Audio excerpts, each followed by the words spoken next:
Hello everyone, welcome again to the DraftKings Daily Trot. I'm Big Italy 42 here with Scott Mailwig at Sports 25 to Life, and we've got another huge slate of games today. One and a half, I guess you could say, early games since one moved over from last night, but we're not going to cover those games because obviously, you know, the all-game slate, if you want to play the all-day slate on FanDuel, good for you. I'm not going to be doing that. I'm going to wait out until I can see some lineups, and obviously DraftKings, you've got some late swaps, so if you are going that route, then much easier to do over on DraftKings. So, all right, we're going to go ahead and kick things off here on DraftKings, talking from the top about starting pitchers, and I'll go ahead and give you my favorite pitcher of the day, and it's Carlos Carrasco. 26.5% strikeout rate last year, just under 53% ground ball rate, held both lefties and righties under a 253 WOBA. So my favorite guy, top option, and really dollar for dollar too, because he's got significant upside. Yeah, I think he's the top option also. There's some other interesting guys out here, though, today. I mean, you basically covered Carrasco. I think he's going to be the highest owned pitcher today. I'd be pretty surprised if he wasn't. I mean, I don't mind Jordan Zimmerman. He's the highest price guy on most sites, I believe. I like him tonight. The other guy that I think is a little bit interesting is Pineda. He's a GPP play for me tonight. I think he's going to have a nice year. He didn't do too well against Toronto last year. I don't really love him. I just think he has a high strikeout rate and has some nice upside here. He's probably a guy I'm going to be looking at almost exclusively in GPPs. As far as cheaper guys go, is there anyone you like? I mean, I like, if you want an upside guy that's kind of risky, Jake Odorizzi's got a really nice strikeout rate, but his peripheral's not very good, struggles giving up too many fly balls, so obviously single bullet type of GPP guy. But he's got significant upside, so I don't mind him in a tournament at all. Yeah, there's not really a lot to like cheap-wise. With all these options, there's just not anyone that really stands out. Yeah. I was looking at Kohler as like a really cheap guy against Atlanta. He's probably, like you said, a single bullet GPP guy where you're just tossing him in a couple lineups and hoping that he just has a really nice game. Yeah. Not too much else I like, really. For how many games there are, there's just not a lot of pitching that really stands out. Yeah, not a lot of values at all. I mean, most of these cheap guys, which we'll get to in a minute, are guys that I'm targeting with hitters, and a lot of them pretty bad. So really, yeah. I'm not taking a risk on anyone really below. Maybe you could see like a Mike Leake, got a nice ground ball rate, struggles against lefties, but really good against righties. He'd be all right, but like you said, Kohler in play. Not a ton of upside, but I mean, he should be able to eat up some innings. So outside of that, I'm not really digging any deeper. Right, that's about where I'm at too. All right, we're going to move on here to catcher, where the top option, once again, really hard to argue this one, I would anticipate. Buster Posey matching up against a pretty terrible pitcher once again. I mean, obviously, he's best against lefties, but Jeremy Hellickson, now in Arizona, awful against righties last year. Under 30 innings pitched, but allowed over a 400 WOBA. So, I mean, you got to consider a guy like Buster Posey in this spot, especially with, you know, like we said, there's not a lot of real expensive options at pitcher that you really need to pay up for. So you can fit pretty much any stud you want in your hitting lineup. Right, yeah. I mean, Luke Roy is the other catcher I'm looking at that's a little bit high price. He's 0 for 8 so far, but he's going to bust out of that pretty soon. I think he's a really solid option to catcher today for a really similar price to Posey. As far as like cheaper guys go, Salvador Perez is a guy I've looked at a little bit. I think he's 3,800 on DraftKings. I think that's a decent price, but honestly, for 400, 600 more, I'm probably going to play Posey and Lucroy for the most part. Yeah, I completely agree with you there. There's really not a ton of cheap options that I like at catcher either, unless we see, you know, a guy slotting in maybe the 2-hole, the 3-hole, something like that, and with an ideal position. But obviously, we're not going to see that until later when lineups come out. So, moving on here to first base. Paul Goldschmidt, great option, of course, but 5,100, very expensive. Playing well and going up against a rookie pitcher who struggles with giving up too many base runners. Didn't have too many problems with long ball, but obviously Paul Goldschmidt always in play at home against a young pitcher. A guy that I like, maybe I'm being a homer on this one because I am a Reds fan, but Joey Votto against Garrett Cole, who really struggles against lefties. Much better price on FanDuel today if you're checking that out, but at 4,600, Joey Votto, I don't mind him at all against Garrett Cole tonight. Yeah, I like a lot of the first basemen in that 4,500 range. Votto's on my list here. David Ortiz is another one in Hitter's Park against Harang. I think he's a solid play. Freddie Freeman is a guy that I just, for some reason, look at every day. I really like Freddie Freeman today also. I think it's a decent matchup. 4,500 is a decent price. There's a lot of guys in that price range, though, that are looking to have nice days. Like we mentioned, where with so many bad pitchers on the mound, it's going to be a pretty offensive-oriented day. Yeah, that's the way it seems. And another guy that I definitely want to throw out there is, and he's questionable. He did get hit by a pickoff attempt in the neck the other day. So look at his status before you lock him in. But Willie Peralta, however you want to say it, he is terrible against lefties. By far the worst on the board today. 361 WOBA allowed last year. So I'm targeting as many left-handed Colorado bats as I can against him, which I know may be the trendy play, but it's also the right play. Justin Morneau at $4,200. If he plays today, should be batting cleanup. I like him a lot. Yeah, that's a good point. That's a really good one that I didn't have on my list yet. I'm going to have to add him here. I like Morneau quite a bit, too. That's a really good point. All right.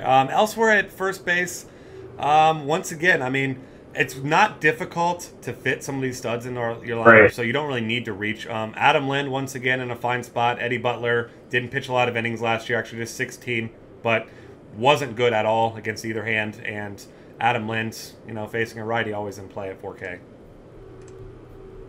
Yeah. All right. Elsewhere, we're going on to second base here, where you've got some guys who have been kind of popular picks so far that I'm going to be going back to. Ben Zobrist in a fine spot at $4,100. You can play him at second base or outfield. I'll be playing him at second base. A lot of outfielders I like. Dustin Pedroia got off to a nice start. He's got a good matchup. Already mentioned Harang. The tail end of his career right now, not very good against lefties or righties. So Pedroia with a ton of upside, but I'd like to think he's probably going to be a pretty popular play today as well in tournaments, coming off that double dong on opening day. Yeah, definitely. As far as second basemen go, Daniel Murphy's the one guy that's kind of interesting to me. Playing for the Mets for so long, and Zimmerman, I think he's accumulated like almost 60 at-bats against him. He's been hitting really well. I'm not a big BVP guy. I don't like the sample size for the most part, but 60 at-bats is pretty nice. I think he's like 18 for 58 or something like that. I don't mind the price at $4,000. He's pretty solid. Joe Panic is a guy that I think if he keeps hitting second is a pretty good value right now. I think he's 3,200 today. Let me check that to make sure. Yeah, 3,200. He can play shortstop also. I really like his eligibility and price today. I like that price. That's going to be my value guy if I'm looking for a value guy in the middle infield, I think. Yeah, and I like that a lot. I mean, I may even just slot him in at shortstop as a value play there. So if you're looking at him, second base, shortstop, like you mentioned, a lot of versatility, and I mean, great batting spot, right ahead of Buster Posey and company. Yeah. So, and that Giants lineup definitely mashing the ball right now. So, definitely like that call. Moving on here to the hot corner, third base, and not a ton of pricey guys I like here. So this is the one rare spot. Pablo Sandoval in a good spot. You'll kind of notice Boston Bats in a good spot. He's $4,300, a little bit more than I'd like to pay for him today. And I'm going to go back to this again. I said it last time. I'm going to say it every time he's facing a righty at home. Kyle Seager, $4,200. Maybe he let you down. He let me down too. But I will continue to go back to Kyle Seager at home against a righty. Yeah, it's really hard to argue with that with his numbers at home against righties. He's a really solid play. There's a lot of guys in that 4,200 range, though, today. I mean, I'm looking at a lot of the same guys I've been looking at over the last 2 days. Aramis Ramirez, I think, is 4,100. Evan Longoria is 43 again. I don't really want to try and ride this Arenado hot streak, but I think he's a fine play too. I think he'll be pretty heavily owned with how well he's been hitting so far this season, just at 4,300. So, I mean, there's not really anyone that I'm really excited about cheap-wise at third base. Everyone's right around this 4K range, and so that's where I'm going to be looking for third baseman today. I think I'm leaning Longoria out of all of those guys. I can't argue with the Seager play, though. Yeah, I'm with you there. Longoria also a nice solid play. And Jake Lamb, if you want to ride a hot streak, he pinch hit, 3-run double his first game, didn't start, but obviously that big performance. Had a homer last night. He's at $3,700, so against the young pitcher, I think he's a fine tournament play. But keep in mind he's probably going to be pretty high owned due to his hot streak to start off the season. All right, next up we've got shortstop Troy Tulowitzki. In case you haven't heard of him, he's the top option today and every other day. Obviously, he's a better play at sometimes than others, but if you could afford Troy Tulowitzki, he's going to be about 1,000% owned, as he usually is. and probably higher owned than he rightfully should be in this matchup, where Peralta actually pretty good against righties. But I mean, Tulowitzki at 5,100, you can never really go wrong there. Yeah, you know who got shortstop eligibility today? Hanley. Oh, yeah, he's back. Yeah, he's got shortstop eligibility on DraftKings today for some reason. I don't know why they just randomly gave it back to him today, but he's an interesting play at shortstop today. He's got off to a pretty solid start to the season. He's also facing Harang, who's, as we've mentioned at most of these positions, a guy that we're going to be targeting today. I love where he's hitting in that lineup. That lineup, when he's hitting, that lineup is really, really good, especially with the way Pedroia is hitting right now. I feel pretty good about him, but he's priced so close to Tulowitzki, it's hard to justify a little bit. I think he's a great GPP play today, though. Jimmy Rollins is another guy. Like, he's quite a bit of a discount from those guys. He's under 4,000 at 3,900. That seems like a solid price for him if you're looking to save a little bit of money at shortstop. Yeah, I'm with you there. And with some values in the outfield that we'll get to here in a minute, this is another spot where I'm going to be getting myself some stability with one of those top options, or just going down to Joe Panic down at $3,200, like you already mentioned, with the shortstop eligibility. So, anybody else you like here?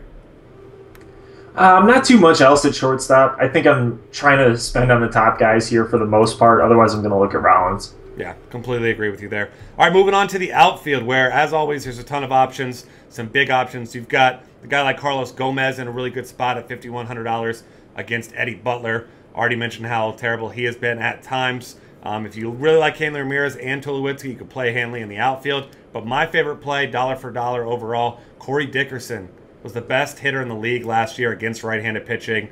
And he's a lefty. Peralta is terrible against lefties. You do the math here. Dickerson makes for my favorite overall play on the slate tonight. Yeah, I'm a big fan of Dickerson tonight, too. 4,800 isn't a bad price at all. Guy I'm looking at that's a little bit cheaper is Desmond Jennings, 4,100. I think he's a pretty solid play. Miguel Gonzalez, I'm not too impressed with what he's been doing, and I just really like the way Desmond Jennings has been hitting the ball lately. I guess over 2 games so far. But, I mean, it's going to be nice once we have a little bit more to work off of as far as, like, recent performance and stuff goes, because it's really tough to see, like, how well guys are hitting the ball right now when we're looking at 7, 8 at-bats, usually not even that many if you're factoring in a couple walks and stuff here. So it'll be nice to get some more data behind some of this stuff. I think Bryce Harper is a guy I'm going to be looking at again also in the outfield. 4,300 is just, I mean, I think his price needs to go up, basically, and I think he's underpriced, so I'm going to be looking at him until that starts to increase. Yeah, I mean, really popular play opening day, rightfully so. Going to be pretty popular again. I'm with you there. I still like Bryce Harper. Not a great matchup. Jacob deGrom, he had himself a very nice season last year. Yeah, he did. And got himself a nice head of hair as well, so he's got a lot going for him. But does have to face those forearms of Bryce Harper today, so that's the struggle. And if you're looking for a tournament guy, swear I'm not being a homer here, but Jay Bruce homered in his first game, streaky hitter going up against a guy that struggles a little bit against lefties. So I like him tournament only because he could easily strike out 4, 5, however many times he comes up as well. But I like him for some upside also. Yeah, definitely. Do we have Ryan Braun news yet? Is he going to be out again today? I think he's on the wrong side of playing, so I don't think it's official that he's not going to play. They said he was going to be out for a game or 2, so I'm guessing precautionary he sits today as well. Yeah, Parra started for him yesterday, right? Yeah, so he's 3,100. I mean, I think that's a decent value play in the outfield too. Yeah. Just the price there. I think he hit 6th last night. Is that right? Let me look that up real quick. Yeah, he hit 6th last night. So not an ideal spot in the lineup, but for 3,100, you can do worse, especially in that matchup. That's going to be one of the value plays I'm looking at there. Yeah, completely agree there. Another guy who is off to a ridiculous start that he will not maintain. Been on base 7 of 8 times he's been to the plate. Travis Snyder, $3,800. Got a matchup against Jake Odorizzi, who really, really struggles to keep the ball on the ground. Gives up a ton of fly balls. Snyder with some power, some patience, as you've seen, walked 3 times last night. Batting in the middle of that Baltimore order, $3,800. I like him a lot tonight, too. Yeah, that's definitely a nice price, too. There's a lot of value in the outfield. If you can find one mid-price pitcher you like, pay up for one of the pitchers like Carrasco, you can save a little bit of money in the outfield and kind of load up at first base, shortstop, third base like we've been talking about, and I think we can have a nice night tonight. That's true. One other cheap guy I want to mention, he's not as cheap as I'd like him to be, and you don't usually like his lineup spot, but if he's up higher in the order. Kevin Kiermaier hit a homer last night. He was a nice, sexy pick last year, nice and cheap, and facing Miguel Gonzalez, who struggling against lefties here. So I like Kiermaier if he's batting higher than ninth, because he did bat ninth last night. And you won't see me playing him if he's batting ninth. But, I mean, if he gets up maybe in the sixth slot, seen him up first or second a couple times last year as well. So keep an eye on that as well. Definitely. One other guy to mention, if you didn't see him last night, David Peralta. David Peralta's got a ton of power. You're welcome. That's about all that needs to be said about David Peralta. Doesn't look like it, but he does. And $3,800, probably some more people on him. But, I mean, highest total of the night by far.